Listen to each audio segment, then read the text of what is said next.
Сам себя не нарядишь, никто не нарядит. На нашем канале Greenbird мы учим вас делать украшения своими руками. Красота. Бисер снова в моде, так сказал Vogue и мировые звезды, которые одна за другой стали носить бисерные фенечки.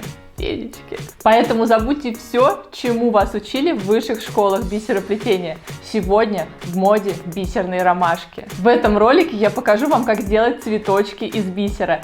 Те самые, которые мы с вами плели в школе. Бисерные ромашки хороши тем, что их могут сделать все. Даже те, кто ничего не умеет. Поэтому доставайте бисер из своих запасов или покупайте новый в интернет-магазине greenbird.ru. Берите нитки и приступаем к творчеству. Для плетения из бисера подойдет леска или любые капроновые нитки, но я, конечно же, всегда использую Toho 1G. У меня их целая коллекция, посмотрите. Вот в таком вот удобном кейсе для хранения. Он, кстати, тоже продается в интернет-магазине greenbird.ru. Ссылка на него в описании к этому видео. Обожаю Toho 1G за прочность, удобство в работе и огромную палитру. У меня целая коллекция цветов, но для работы нам сегодня понадобится белый. Я с вами поделюсь одной хитростью. В бисероплетении я очень не люблю наращивать нить. А когда мы с вами делаем фенечку, то она состоит из повторяющихся элементов. Поэтому мы с вами можем отмотать длинную нитку, не срезая с катушки. Начнем работать вот так вот в эту сторону. А когда она у нас закончится, мы отмотаем с катушки еще и продолжим плести в обратную сторону. Воспользуйтесь этой хитростью, когда будете делать какое-нибудь длинное украшение из бисера или какую-нибудь многоярусную фенечку. Очень удобно. Ромашки из бисера плести не просто, а очень просто. Первым делом нужно вставить нитку в иголку. Для ромашек я взяла бисер размера 11,0. Это самый привычный и самый оптимальный размер бисера для подобных украшений. Ромашки плетутся следующим образом. Мы набираем 8 белых бисерин, доводим их до конца и проходим в первую бисеринку так, чтобы у нас получилось кольцо. Теперь мы берем бисер покрупнее, это размер 8,0, и используем его в качестве серединки. Набрали бисеринку на иголку и прошли вот так вот, посмотрите, 3 здесь осталось, 3 здесь осталось, и в среднюю, получается, мы прошли. Вот так вот, опа, и получилась ромашка. В общем, из этих ромашек можно сделать самые разные украшения. Сережки, фенечки на руку, колье. Мы сделаем колье, но на всякий случай я покажу, как соединять ромашки между собой, чтобы вы могли сделать фенечку разными способами. Первый, самый простой, это ромашка за ромашкой. Мы сделали одну ромашку и сразу же начинаем делать другую. Посмотрите как. Вот мы сделали ромашку, теперь набираем еще 2 бисерины и проходим ту, из которой вышла нитка, и ту, которая под ней. Опа, прошли. Теперь прошли через эти 2 в обратном направлении. Всегда подтягивайте пальцами нитку, чтобы у вас было ровное натяжение. Это 2 бисерины новой ромашки. 2 мы набрали, значит нужно 8 минус 2, еще 6. Проходим опять через одну. Получилось колечко, новая ромашка. И делаем серединочку. Вставляем туда бисер 8,0. Все опять аккуратно подтягиваем. И продолжаем снова. Опять 2, опять через 2, опять через них обратно вниз. Снова набираем 6 бисерин. Возвращаемся обратно, делаем колечко и серединку. И продолжаем плести таким же образом дальше. У нас получается ромашка за ромашкой. Есть еще другой вариант. Между ромашками можно вставлять бисер другого цвета, ну, например, контрастного, чтобы ромашки выделялись и прям бросались в глаза. Мы возьмем 3 черных бисерины, наберем 2 белых, это будущая ромашка, снова 3 черных и пройдем вот так вот сюда через одну бисеринку обратно. Наберем еще 3 черных и пройдем вот сюда вот через беленькую. Снизу наверх. У нас получится 3 полосочки между новой ромашкой. И опять сюда мы набираем 6 белых бисерин. И достраиваем ромашку точно так же, как мы делали в прошлый раз. Проходим через 2. Все аккуратненько подтягиваем и делаем серединку. Опа, вот так. И повторяем этот элемент снова. Опять набираем 3 черных, 2 белых, это будущая ромашка. Снова 3 черных. Проходим через один лепесток. Можно на самом деле оставить и вот такое вот колечко, не делать здесь серединку, но мне нравится, когда тут все заполнено. Снова проходим через беленькую. И достраиваем нашу ромашку. 6 белых бисерин и серединка. Вот так. И покажу еще один способ, как можно делать ромашки, соединять их одну за одной, но так, чтобы последние 2 лепестка предыдущей были первыми лепестками следующей. То есть мы считаем, что эти 2 лепестка уже начало новой ромашки, поэтому набираем сразу 6 бисерин, проходим вот так вот обратно сюда, делаем серединочку. Вот, видите, у нас получилось, что начало новой ромашки – это конец предыдущей.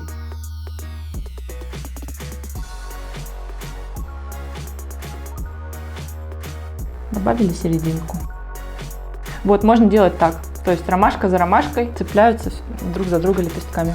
И еще один способ, как можно соединять ромашки между собой. Через ниточку. Мы набираем, ну, например, 12 черных бисерин.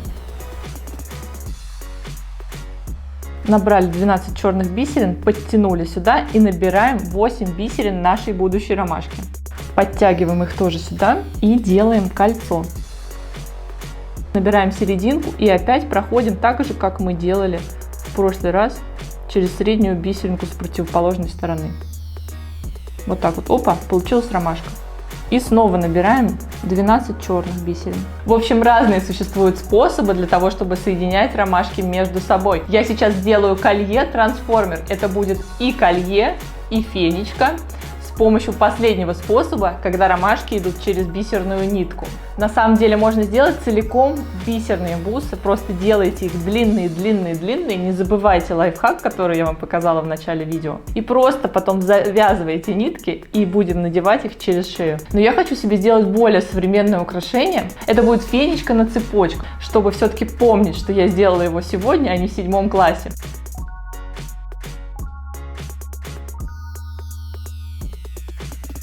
Я вчера в такси ехала, и мне таксист говорит: почему вы думаете, я так хорошо выгляжу?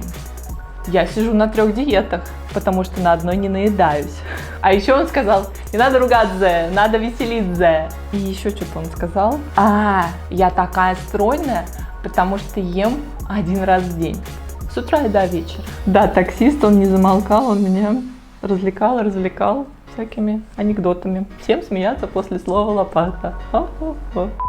В общем, вот такая вот длина у нас получается, мне кажется, достаточно. Эти ромашки бисерные будут внизу, а сверху у меня будет корейская цепочка. Отмотаем цепочку от катушки следующим образом. Примерим. Вот так вот будет один оборот цепочки, и дальше уже на этой цепочке у меня будет бисерная часть. И еще самое главное, если вы хотите потом носить это как фенечку, померьте, чтобы вокруг руки оно тоже идеально заматывалось. Дальше мы действуем следующим образом. Прямо к бисерной цепочке ромашек мы приплетаем цепочку корейскую. Просто берем иголкой, проходим через цепочки на звено. Через все черненькие проходим обратно. Подтягиваем, чтобы ничего не болталось. И теперь вот здесь вот сделаем узелок, чтобы закрепить нить следующим образом.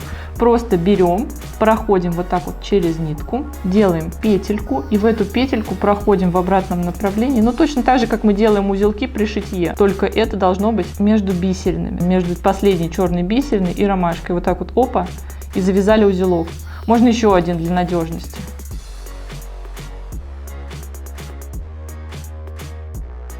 Теперь пройдем опять через ромашку и где-нибудь вот тут, вот и тут еще сделаем пару узелков на всякий случай, если этот у нас развяжется. Ну, это стандартная тема в бисероплетении. Кто плетет из бисера, тот знает, как закреплять бисерную нитку. Это я показываю на всякий случай. Если вдруг кто-то смотрит и не знает вообще, как работать с бисером, то с ним работают вот так. Нитку закрепляют узелочком через бисеринки. Здесь, там пару-тройку узелков сделаем и потом нить будем отрезать. Ну и все, теперь можно нитку отрезать. Куда-нибудь ее вот так вот через пару бисеринок уведем и под корень срежем. Все, одну нитку мы закрепили. У нас получается цепочка прямо вплотную к бисерной нити. А на другой конец бисерной цепочки мы приделаем кольцо, за которое будем цеплять замочек. Здесь очень важно взять неразъемное колечко, потому что нитка тонкая, и если вы возьмете обычное соединительное кольцо, то через отверстие нитка у вас может просочиться и сбежать. Поэтому мы берем колечко без швов. Надели неразъемное кольцо и точно так же, как мы прицепляли цепочку, приделываем это колечко. Возвращаемся через все черные бисеринки обратно и завязываем узелки, несколько узелков вот здесь вот между черной и белыми бусинками и где-нибудь по ходу ромашки.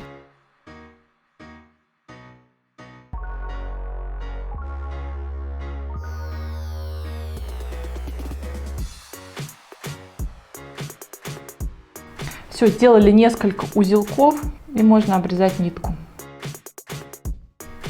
Ну и все, нам осталось только приделать замочек к другому концу цепочки. Берем соединительное колечко и с помощью соединительного кольца прицепляем замочек к цепочке. И еще я хочу повесить сюда вот такой вот тег, чтобы все думали, что это заводское украшение, а не какая-то там подделка. Открыли колечко, надели замочек, цепочку и тег и закрыли колечко. Ну что, вот так вот у нас получилась такая вот фенечка, колье, еще один трансформер в нашу коллекцию. Так, ну давай я все-таки это померю. Во-первых, это можно носить.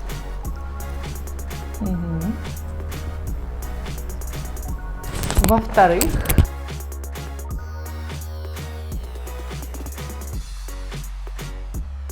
и на руке.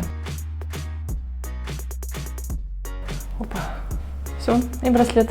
Шикарный браслет, фенечка. И этот браслет будет отлично сочетаться с колье фенечка браслетом, который мы делали пару видео назад. Ссылку вы найдете в описании. Миксуйте эти украшения, носите их вместе. Пусть у вас будет вся рука красивая, нарядная в браслетах. Как было в детстве, украшайте себя, подруг и весь мир вокруг. Ставьте лайки. Подписывайтесь на канал, обязательно оставляйте комментарии и расскажите, как вы относитесь к новому веянию, что фенечки снова в моде. Забудьте все, чему вас учили. Нравится ли вам это? Кажется ли странным? Давайте обсудим в комментариях. Пока-пока! Забудьте все, чему вас учили в высших школах бисероплетения.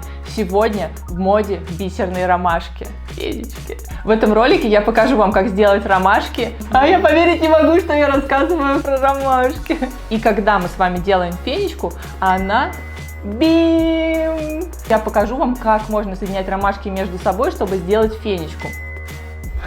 Как соединять ромашки между собой разными способами, чтобы сделать... Я сейчас сделаю колье, фенька колье. Колье трансформер, чтобы напоминать о том, что мы все-таки в новом веке, а не в 7 классе моего детства. Сплетем же эту ромашку. В общем, я делаю себе бусы.